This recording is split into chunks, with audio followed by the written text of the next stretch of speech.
Bienvenidos a la semana número 23 de geografía. En esta semana vamos a ver una nueva secuencia. Si escuchan ruidos es que está lloviendo, todo el día se le ha pasado lloviendo. La secuencia nueva que vamos a ver es causas y consecuencias de la migración. Es un tema bastante extenso, pero lo vamos a tratar de resumir. El aprendizaje esperado explica causas y consecuencias de la migración en casos específicos en el mundo.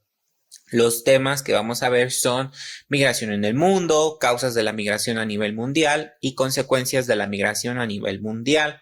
Estos temas los pueden encontrar entre las páginas 128 y 134 de su libro de texto. ¿Cuáles son los énfasis? Analizar los tipos de migración, así como los flujos migratorios internacionales a través de ejemplos regionales a nivel mundial. Analizar los factores que causan la migración a nivel mundial a través de ejemplos regionales. Y analizar los efectos positivos y negativos de los movimientos migratorios a nivel mundial a través de ejemplos regionales. Bueno, para entrar de lleno en este tema, obviamente tienen que saber qué cosa es la migración, que es un fenómeno que ustedes ya conocen, porque quiero pensar que todos ustedes tienen por lo menos un familiar migrante. Bueno, la migración de personas, porque sabrán tal vez que hay otro tipo de migraciones que involucran animales, pero estamos hablando de geografías, migración humana. La migración es el desplazamiento de las personas que se produce desde un lugar de origen a otro destino y lleva consigo un cambio de residencia, es decir, una persona que se cambia de un lugar a otro para poder establecerse. La palabra migrante suena un poco ruda, por así decirlo, pero es, digamos, la forma correcta de expresarnos de la persona que cambia de residencia. La palabra incorrecta sería ilegal, ¿sí? No podemos referirnos a una persona como ilegal. Es bien sensible eso porque es bastante complicado hablar de ilegalidad, pero bueno, vamos a referirnos como migrantes. Los migrantes se van a clasificar de dos maneras: los inmigrantes y los emigrantes. Ojo que una sola persona puede ser las dos clasificaciones, puede ser inmigrante y emigrante a la vez. Ahorita vamos a ver cómo. El inmigrante es la persona que llega a un país o región distinto al que pertenece para poder establecerse en él. Por otro lado, el emigrante es la persona que sale de su país o región a la que pertenece, obviamente, para establecerse en otro lugar. Supongamos que ustedes tienen un familiar que va a migrar a Minneapolis. Para ustedes, esa persona, en el momento en que se va, se convierte en un emigrante. Sin embargo, para la gente que vive en Minneapolis, que llega esta persona a establecerse, para ellos es el inmigrante porque está llegando a ese lugar del que es externo.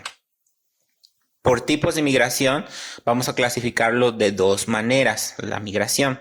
La migración puede ser forzada o puede ser voluntaria. La forzada, que la vamos a analizar más adelante, es cuando el migrante sale de su lugar de residencia en contra de su voluntad o para preservar su vida.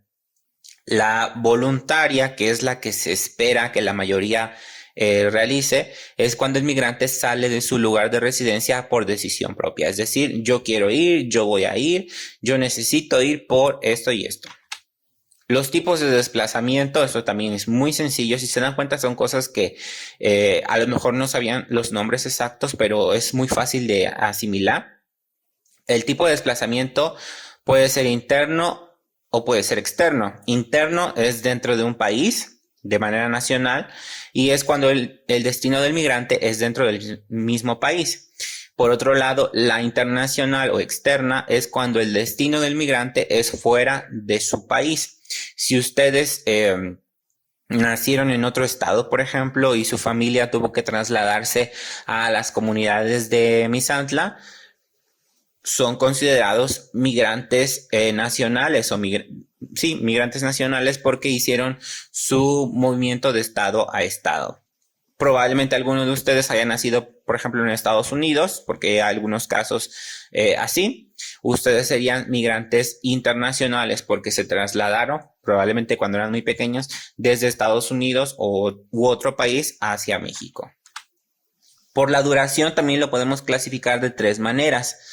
Y aquí ya vamos a entrar en algo un poco más complejo de explicar. La migración temporal, obviamente como su nombre lo dice, es algo que tiene que ver con el tiempo, una temporada. Las personas migran durante un periodo breve, lo pongo entre comillas, y después vuelven a su lugar de origen. Lo pongo entre comillas porque es un poco complicado determinar qué tanto tiempo tiene que estar una persona fuera y regresar para que pueda ser clasificado como migración temporal.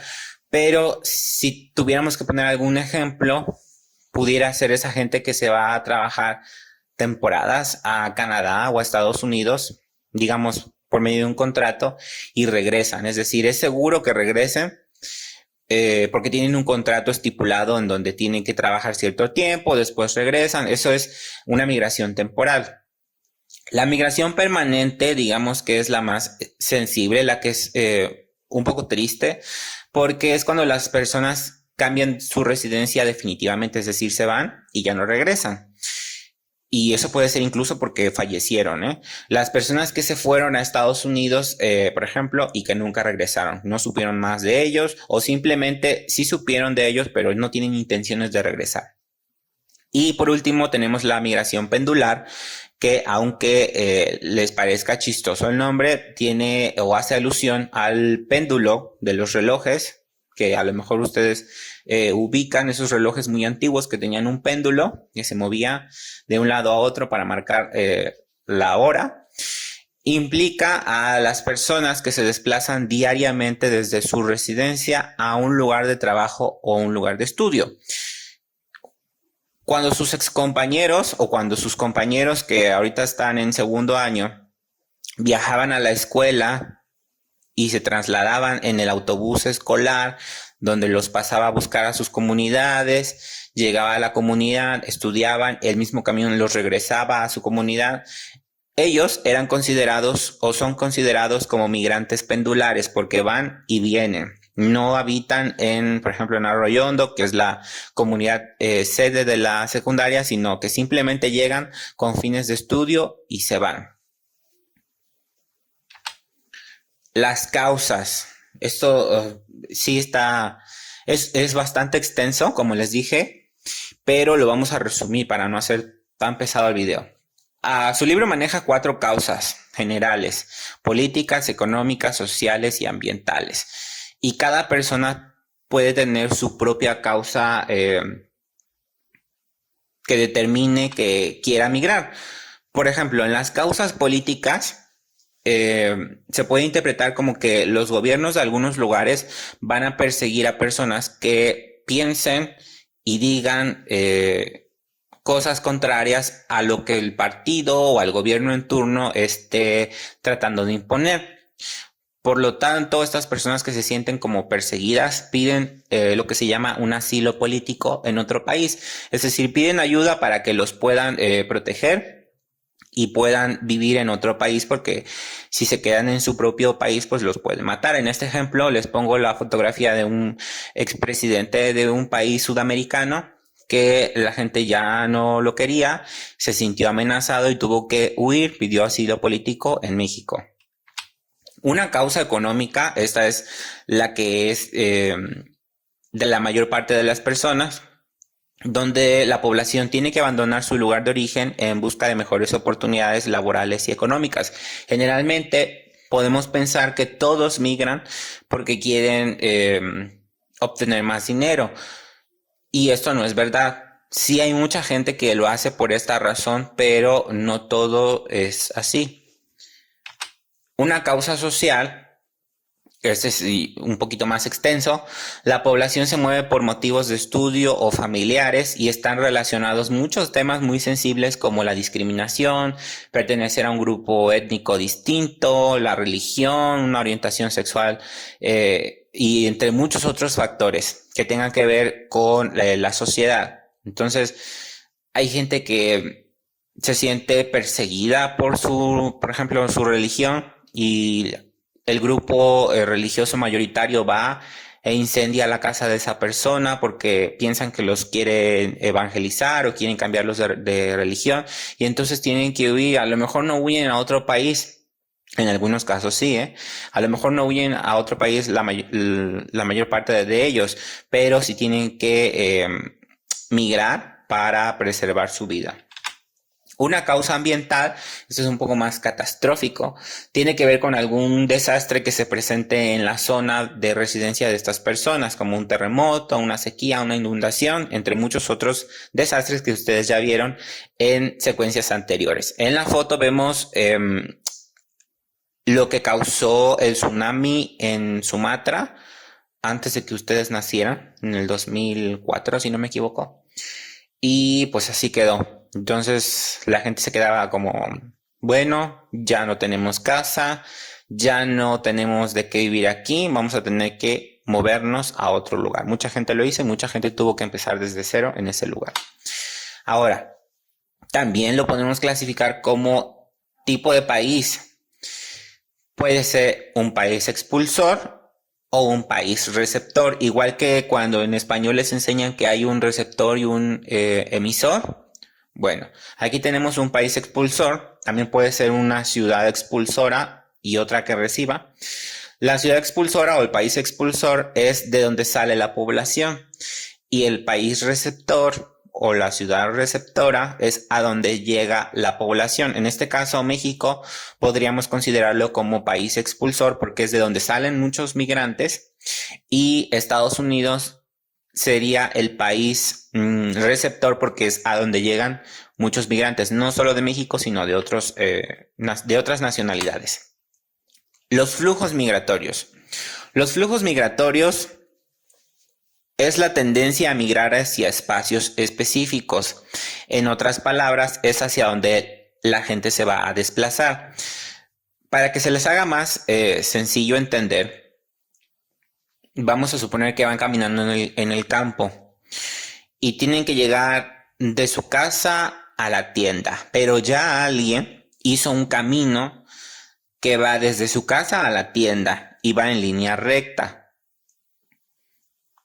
Ustedes para llegar a la tienda obviamente se van a ir por el camino porque ya mucha gente pasó por ahí, ya no hay hierba, ya está plano, incluso debe haber algo que les proteja del sol. Es decir, es como el camino más fácil para llegar a ese lugar. No se van a ir haciendo zigzag y cruzando cercas o vallas porque no es lo más sencillo. Más o menos así lo podríamos interpretar, ese flujo es hacia donde todos se dirigen para llegar a un punto específico. En la siguiente imagen ustedes ven el mapa 2.6 que también viene en el libro y van a ver que dependiendo del estado migran a lugares específicos. Ya ustedes saben leer o interpretar la leyenda que está abajo y se van a dar cuenta que hay estados particularmente en colores muy fuertes que van a tener demasiada migración. Es decir, va a salir mucha gente de sus estados para incorporarse no solo a otros estados de la República, sino a otros estados en Estados Unidos, valga la redundancia. En el caso de, por ejemplo, Arroyo Hondo, desconozco de la situación de las demás comunidades, pero sé que mucha gente de Arroyo Hondo migró a Minneapolis, como les dije en las primeras secuencias. Ese sería el flujo. Es decir, todos de mi familia se fueron allá.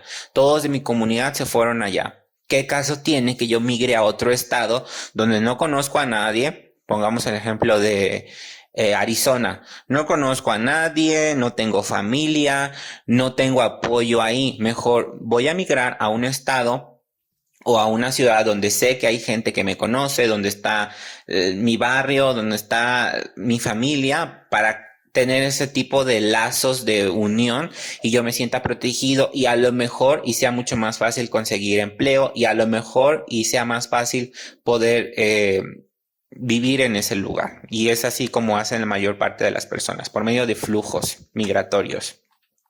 Si lo vemos de una manera internacional, igual en el mapa que viene en su libro, en el 2.5, se van a dar cuenta que hay países que reciben mucha población migrante, y hay otros que expulsan a mucha población. Entonces, estos movimientos no solo existen de México hacia Estados Unidos. La migración no está 100% relacionada con la gente que se va de México a Estados Unidos. Si se dan cuenta, hay muchas flechas y hay muchas más de las que aparecen ahí en la imagen de personas que buscan una vida mejor en otros países de otros continentes también, ya sea por trabajo, ya sea porque en sus países hay guerras, etcétera, etcétera. Y por último vamos a ver las consecuencias. Obviamente puede ser negativa, puede ser positiva, dependiendo de cómo vea yo el vaso, si lo veo medio lleno o medio vacío. Y aquí les pongo una lista. Obviamente parece mucho, pero es una lista donde me quedo corto. Hay miles de razones para entender que existen muchas consecuencias, tanto como les dije, como positivas como negativas. Una consecuencia es la remesa, obviamente es positiva. Si yo migro y tengo familia que se quedó en mi comunidad, obviamente, y me establezco a donde voy a estar mandando dinero para solventar los gastos en el hogar que a lo mejor eran muy pesados cuando nadie de la familia había migrado. Eso es una consecuencia. Si yo migro, voy a poder tener dinero para enviar a mi familia. Despoblamiento. Mientras más gente se vaya de X lugar, ese pueblo o ese X lugar se va a empezar a quedar sin personas. Si se van los jóvenes o si se van, por ejemplo, personas en edad reproductiva y se quedan los adultos mayores y los niños, obviamente estas personas no se pueden reproducir en su comunidad y la población va a ir decayendo poco a poco. Sobrepoblación. Si yo me voy a Minneapolis y mi familia se va a Minneapolis y mi vecino se va a Minneapolis, obviamente yo estoy haciendo una sobrepoblación en ese lugar, porque no solo es mi familia, no solo es mi comunidad, sino de otras partes del mundo están llegando hacia ese lugar, sumado a la cantidad de niños que obviamente están naciendo de manera natural en esas ciudades. Entonces puede ser, como les dije, a la inversa, un despoblamiento, la consecuencia, sí, pero también yo estoy haciendo una sobrepoblación a donde yo llego. Segregación social. Generalmente hay un poco de como que yo llego, pero yo me siento identificado con la gente de mi comunidad, la gente de mi barrio, la gente de mi nacionalidad, y entonces me empiezo a juntar con estas personas y otras personas, por ejemplo, de Honduras se empiezan a juntar con los de Honduras, los de Guatemala se empiezan a juntar con los de Guatemala, y entonces se empiezan a segregar como en grupos, como si fuera en la escuela. Bueno, a ustedes ya no les tocó porque pues están de manera virtual, pero por ejemplo en la secundaria se da mucho eso, desafortunadamente, que se hacen este tipo de grupitos, y eso se vive también en el tema migratorio. La delincuencia. Es muy probable que las personas, por ejemplo, que viajan desde Centroamérica hasta Estados Unidos, obviamente pasan por México y son víctimas de la delincuencia organizada. Los secuestran, les quitan los órganos, les roban, con tal de ellos, los delincuentes, tener un modus vivendi. No les importa que las demás personas sufran, simplemente ellos quieren obtener dinero fácil. Entonces, migrar tiene una consecuencia, puede ser fatalista en este caso. La discriminación racial, obviamente a muchas personas, no a todas, pero a muchas personas pues sí les puede llegar a incomodar que empiecen a llegar personas de otros lugares a, entre comillas, invadir su territorio, porque ellos consideran que es su territorio y en parte pues son de ese país, ¿no? Entonces puede haber este tipo de discriminación racial que ustedes habrán visto en las noticias. Hay discriminación laboral, obviamente al ser una persona indocumentada no puede ganar lo mismo en un trabajo que una persona residente o que una persona que nació en ese país, y obviamente les pueden pagar mucho menos por la situación migratoria de esta persona. Ruptura de lazos familiares, yo me voy y pierdo comunicación o pierdo contacto con la familia que se queda, porque a lo mejor estoy pensando en la migración permanente, y obviamente esto es bastante triste y bastante cruel, y espero que nadie de ustedes haya pasado por algo similar, aunque no lo descarto. El aumento de mano de obra. Obviamente en Estados Unidos, por ejemplo, mucha gente está llegando y va a haber muchas personas dispuestas a ejercer trabajos u oficios como albañilería o carpintería o son buenos para muchas cosas, y en Estados Unidos necesitan esa mano de obra porque ellos, por el estilo que tienen y por su calidad de vida, no hacen o no están acostumbrados a hacer este tipo de trabajos que quizá para nosotros sean muy sencillos, ¿no? A lo mejor alguno de ustedes diga, pues es que si crece la hierba, viviendo en México, ¿no? Si crece la hierba, pues la corto y ya.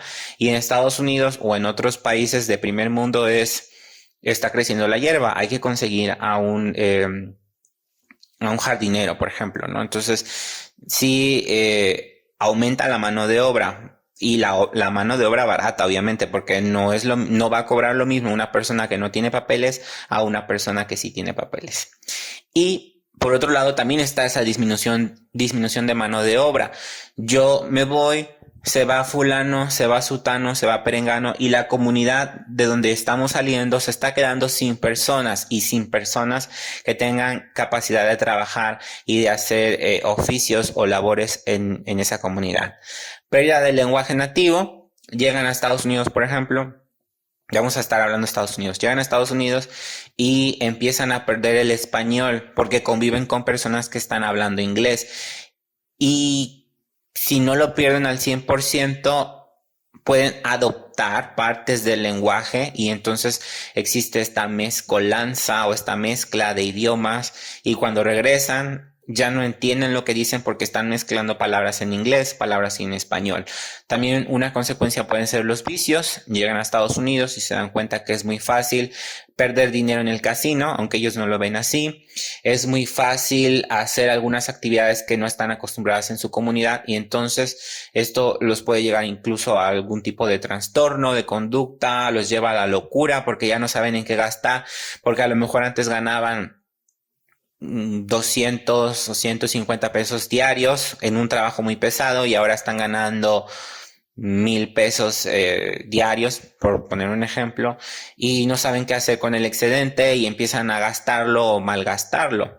Y por último, pues obviamente una consecuencia fatal, la muerte. Una persona que migra puede tener la consecuencia de morir, ya sea cruzando en el desierto, ya sea porque el coyote lo estafó, ya sea porque cometió algún tipo de crimen y no hizo caso a las autoridades y le dispararon, etcétera, etcétera. Entonces hay un sinfín de consecuencias. Simplemente hay que tratar de analizar desde afuera el aspecto migratorio para ser un poco más realistas.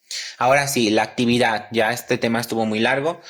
Después de ver el video, o de leer el PDF, o de escuchar el audio, o estudiar en su libro de texto el tema de migración, que es el que estamos hablando, van a realizar ustedes una actividad, la que ustedes deseen, la que se les ocurra, donde ustedes me demuestren que entienden y dominan el tema que estamos hablando. La actividad es a elección de cada uno de ustedes. Si tienen dudas, me pueden consultar o pueden consultar con un familiar para ver qué actividad van a hacer. No sé, un mapa conceptual, una exposición, un dibujo, lo que ustedes quieran, lo que a ustedes se les ocurra, que digan, ok, ya entendí el tema, yo quiero hacer esto y con esto me va a calificar el maestro. Entonces voy a despertar su creatividad, espero que sean creativos obviamente, y pues hasta ahí. Si tienen dudas, ya saben dónde contactarme, y nos vemos la próxima semana.